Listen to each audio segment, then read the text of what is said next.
What's going on, people? My name's Akala. I'm a hip hop artist and writer, and I want to talk to you a little bit about prisons in the UK.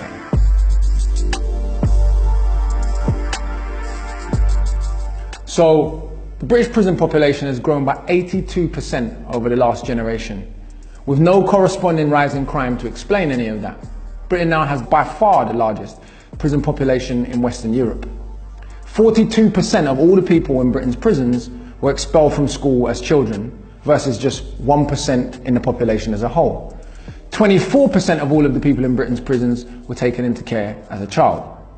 If you grew up the way I grew up, you'll know that it's overwhelmingly young poor people who get expelled from school and then, for a whole host of various reasons, end up going to prison. And for all those who are supposedly concerned about the cost to the British taxpayer, it's significantly more expensive to put a child in prison for a year than it is to send them to Britain's most elite private school.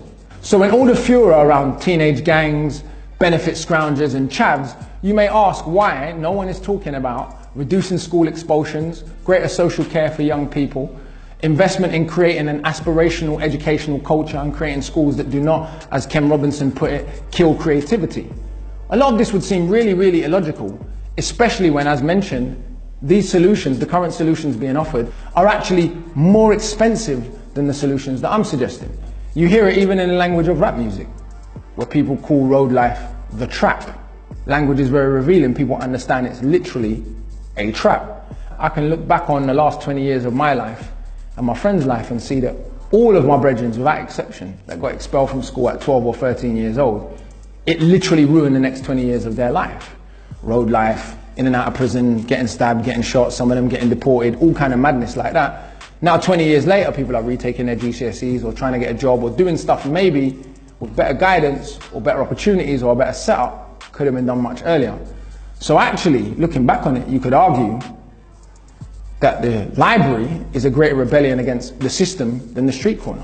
All of the jobs that are created by young poor people going to prison, all of the money that is made off young poor people going to prison, actually avoiding the trap is the greatest rebellion against the system. And again, I'm not judging anyone, but I was lucky enough to have politically educated parents. I was lucky enough to have some support around me that made me understand the way becoming a statistic actually was serving the system. So I'm trying to pass on some of that knowledge to you guys. As always, knowledge is power.